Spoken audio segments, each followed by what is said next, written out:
ప్రేక్షకులందరికీ నమస్కారం. ఈరోజు మన స్టూడియోలో ప్రముఖ జ్యోతిష్య వాస్తు నిపుణులు లలితాదేవి ఉపాసకులు బ్రహ్మశ్రీ నానాజీ పట్నాయక్ గారు ఉన్నారు. గురుగారితో మాట్లాడేద్దాం. నమస్కారం గురుగారు. శ్రీమాత్రే నమః. గురుగారు, జూలై మాసంలో మకర రాశి వారికి ఓవరాల్గా ఎలాంటి ఫలితాలు ఉండబోతున్నాయి? పాజిటివ్గా ఉంటుందంటారా, నెగిటివ్గా ఉంటుందంటారా? ఎలాంటి జాగ్రత్తలు తీసుకోవాలి? మకరం వారికి కనుక చూసుకుంటే ఫస్ట్ ఆఫ్ ఆల్ వీళ్ళకి ఏలినాటి శని అయిపోయింది, మూడులో ఉన్నాడు శని. ఈ మూడులో ఉండే శని ఏమిటంటే శుక్రుడిని చూస్తున్నందుకు కళారంగాల్లో ఉండేటువంటి వారికి art background, medical background, fashion background వాళ్ళకి కొత్త అవకాశాలు వస్తాయి. అలాగే మూడులో ఉన్నప్పుడు ఏంటంటే సర్వసాధారణంగా గృహానికి వ్యయస్థానంలో ఉన్నాడు కాబట్టి లగ్నాధిపతి వెళ్ళి ఉన్న ప్రదేశం మారడము, ఇటువంటి ఫలితాలు ఉంటాయి. కలిసి వస్తుందంటారా? కలిసి వస్తుందని చెప్పుకోవచ్చు. కాకపోతే ఎవరికైనా మీరు మనీ ఇచ్చేటప్పుడు ఏదైనా భూమికి ముఖ్యంగా ధనం ఇచ్చే విషయంలో కొంచెం జాగ్రత్తగా ఉండాలండి. ఎందుకంటే ఇక్కడ 4వ అధిపతి ల్యాండ్ కారకుడు వెళ్ళి అష్టమంలో కూర్చున్నాడు. అందుకని పూర్వీకుల ఆస్తులు ఉంటాయి, తాతగారి ఆస్తికి సంబంధించినటువంటి విషయంలో తొందరపాటు నిర్ణయం అనేటువంటిది అస్సలు పనికిరాదు. ఇది మెయిన్గా చూసుకోవాలి. అయితే వీళ్ళకి ఫైనాన్షియల్గా బాగా గ్రోత్ రావాలి అంటే కనుక ఓం నవవిద్రుమ బింబశ్రీ న్యక్కారి రథనచ్చదాయ నమః లేదా ఓం ధర్మాధ్యక్ష ధనాధ్యక్ష ధనధాన్య వివర్ధినియే నమః అని నామస్మరణ చేసుకోవాలి. ఇది బ్రహ్మాండంగా కలిసి వస్తుంది వీరికి. ఇక వైవాహిక జీవితం ఎలా ఉండబోతుంది గురుగారు? సంతానం కోసం అందరూ చూసే వాళ్ళకి గుడ్ న్యూస్లు ఏమైనా ఉన్నాయి? వైవాహిక జీవితం విషయంలో పెద్ద ఇబ్బంది ఉండదు. కాకపోతే ఏంటంటే ఇక్కడ 6వ అధిపతి సప్తమంలో ఉన్నందుకు బంధువర్గంలో ఉండే సంబంధాలు కుదురుతాయి. ఒకటి జీవిత విషయం దగ్గరికి వస్తే కనుక ఈ 12వ అధిపతి 6లో ఉన్నాడు. ఈ 12వ అధిపతి ఎప్పుడైనా 6లో ఉన్నప్పుడు ఏంటంటే కొంచెం చిన్న మాట చిన్న వచ్చినా పెద్ద ఇబ్బంది ఉండదు. మనం దాని నుంచి పెద్దగా భయపడాల్సిన పని లేదు. కేవలం వీరు విద్యా విషయంలోని, ఏదైనా మిషనరీస్ ప్రారంభించే విషయంలోని, భూములు కొనుగోలు చేసుకునే విషయంలో, రైతులు ఒక్కోసారి చూడండి వాళ్ళు పిచికారీ చేయవలసినవి, ఎందుకంటే కేతుతో ఉన్నాడు. కేతు ఈజ్ ఈ పురుగులు వీటికి కారకుడు. అంటే ల్యాండ్ స్థానంలో కేతు వచ్చి కూర్చున్నాడు. కాబట్టి ఏంటి, వీళ్ళు జల్లేటువంటి ఎరువుల విషయంలోని, పిచికారీ చేసే విషయంలో ఎక్కడైనా నెగ్లిజెన్సీ చేశారా వీళ్ళకి ఇబ్బంది ఇస్తుంది. అదొక్కటి చూసుకోవాలి వీళ్ళు. గురుగారు, ఈ రాశిలో ప్రత్యేకంగా మహిళలకు ఎలా ఉంటుంది గురుగారు? వాళ్ళు ఏదన్నా స్పెషల్గా వ్యాపారాలు ఏమైనా చేసుకుంటే బాగుంటుంది అంటారా? ఏదన్నా శుక్రుడు ఎప్పుడైనా సరే ఒకటేనండి, శుక్రుడు మహిళలకు కారకుడు. రాశి అనేది మహిళకైనా పురుషుడికైనా ఒకలాగే పనిచేస్తుంది. కానీ శుక్రుడు బలం బాగుంది కాబట్టి వీళ్ళు టీచింగ్స్, ట్రైనింగ్స్ లాంటి వాటిలోకి వెళ్తే కనుక బాగుంటుందని మనం చెప్పొచ్చు. ఎందుకంటే ధనకారకుడు, ప్రయత్నకారకుడు శుక్రుడు, శని ప్రయత్న స్థానంలో ఉండి గుర్రాసులో ఉన్నాడు. అలాంటప్పుడు ఎనీథింగ్ ట్రైనింగ్ ఇచ్చేటువంటి వాటిల్లో వాళ్ళకు బాగుంటుంది. అది కాకుండా శుక్రుడి నుంచి తర్వాత స్థానంలో గురువు ఉన్నాడు. సో ప్రొసీడింగ్స్లో గుడ్ ప్లానెట్ ఉన్నప్పుడు ఆటోమేటిక్గా అది మంచి ఫలితాలు ఇస్తుంది. మహిళలకి ఓ రకంగా చెప్పాలంటే మంచి అవకాశాలు వస్తాయి అని చెప్పొచ్చు మనం. ఓకే. ఇక విద్యార్థులు కావచ్చు, ఇతర రంగాల్లో ఉన్న వాళ్ళు కావచ్చు, ఈ రాశి వాళ్ళు సరైన నిర్ణయాలు సరైన సమయానికి తీసుకోగలుగుతారంటారా? వీళ్ళు తీసుకుంటారండి. ఎందుకంటే పంచమంలో శుక్రుడు ఉన్నప్పుడు ఏంటంటే క్రియేటివ్గా తీసుకుంటారు నిర్ణయాలు కూడా. ఇప్పుడు కొంతమందికి చూడండి, అయ్యో నాకు ఆలోచన తట్టట్లేదు కానీ ఆ రోజు భలే ఆలోచన వచ్చింది అంటూ ఉంటాం. అంటే ఏమిటి, పంచమంలో ఉండేటువంటి గ్రహము అనుకూలిస్తేనే మనకు సరైన నిర్ణయాలు వస్తాయి. కొంతమంది ఏకసంతా గ్రహాలు ఉంటారు చూసారా, వాళ్ళ 5th లార్డ్ బాగుంటాడు. ఇప్పుడు మకరం నుంచి కూడా పంచమంలో శుక్రుడు ఉన్నాడు.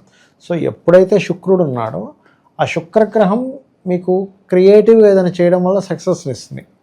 అదొక్కటి బాగుంది వీళ్ళకి చెప్పాలంటే. అలాగే సంతానానికి కూడా మంచిది.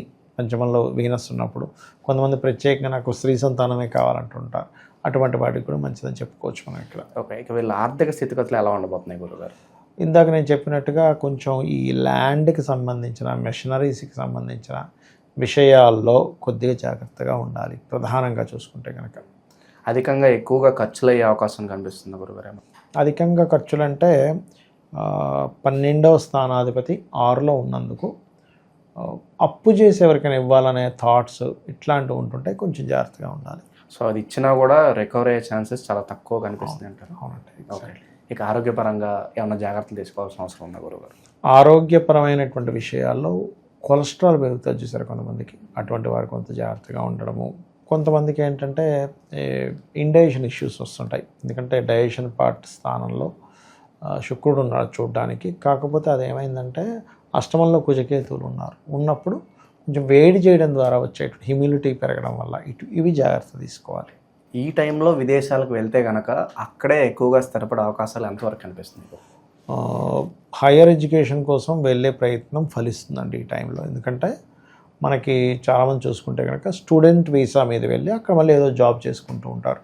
దానికి మనం రెండవ స్థానం రాహు కనెక్టివిటీ కనుక వచ్చింది అనుకోండి, ఇప్పుడు వచ్చింది ఆల్రెడీ 2లోకి రాహు మారాడు మన జూన్ నుంచి కూడా చూసుకున్నట్లయితే దానివల్ల ఏమవుతుందంటే వీళ్ళు ఏదైతే విదేశాలకు వెళ్ళి ధనం సంపాదించాలి, అక్కడ ఏదైనా ఎడ్యుకేషన్ చేయాలనుకునేటువంటి వారికి హైయర్ ఎడ్యుకేషన్ పనికి వస్తుంది. కానీ కొన్ని ఆటంకాలు కూడా వస్తాయి. ఎందుకంటే 4వ అధిపతి కుజుడు కేతువుతో ఉన్నాడుగా, కొన్ని ఆటంకాలు ఏర్పడడం, కొన్ని ల్యాబ్స్లో ఇప్పుడు ఒక చదువుకోవడానికి వెళ్ళినప్పుడు అక్కడ కొన్ని ల్యాబ్స్లో చేసే కొన్ని ప్రయోగాలు అవన్నీ ఉంటాయి.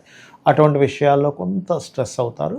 బట్ వీళ్ళు బయటికి వెళ్ళాలనే ప్రయత్నం మాత్రం ఫలిస్తుంది.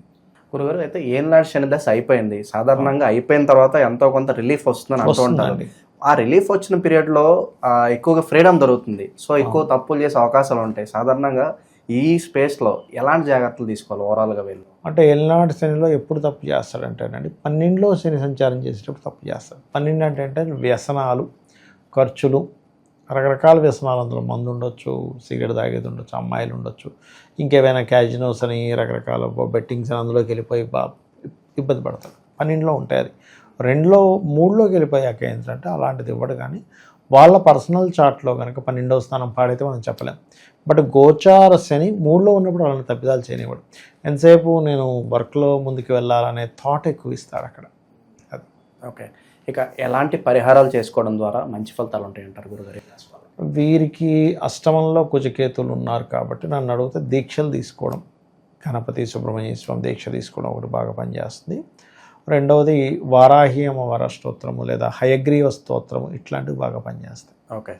ఏ పని చేయాలన్నా కాస్త ఆలోచిస్తూ ఉంటారు, ముందుకు వెళ్ళాలా వద్దా, సరైన నిర్ణయం తీసుకోవడం, కాస్త భయపడుతూ స్వభావాలు ఉంటారు. వాళ్ళు నిత్యం ధైర్యాన్ని పెంచుకోవడానికి ఏదైనా మంత్రం ఏదైనా ఉంటుందా? అంటే ఒకటేనండి, ఇక్కడ ఫస్ట్ ఆఫ్ ఆల్ 3వ స్థానం మనం ధైర్యస్థానంగా తీసుకుంటాం. సో 3rd హౌస్లో ఎప్పుడైతే శని ఉన్నాడో ఆటోమేటిక్గా ధైర్యం ఉంటుంది. ఇంకొంచెం మనకి అధైర్యంగా అనిపిస్తుంది అనుకుంటే ఒకటే చెప్తాను నేను ఎప్పుడు కూడా, దుర్గా నామాన్ని ఎక్కువ స్మరించండి. ఓం దుమ్ దుర్గాయ నమః. ఎందుకు అంటే మనకి ఏదో జరుగుతుందనే ఊహే మనకు భయాన్ని ఇస్తుందండి ఎప్పుడు కూడా. అసలు ఏమీ జరగదు, ఊరికే భయపడుతుంటాం, ఏమైపోద్దాం, అదేమవుద్దాం, వాళ్ళు క్వశ్చన్ చేస్తారేమో, వీళ్ళు ఏదో అంటారేమో. అవన్నీ ఎందుకంటే ఒక మాయ మనల్ని కమ్ముతున్న ఆలోచన విధానాన్ని.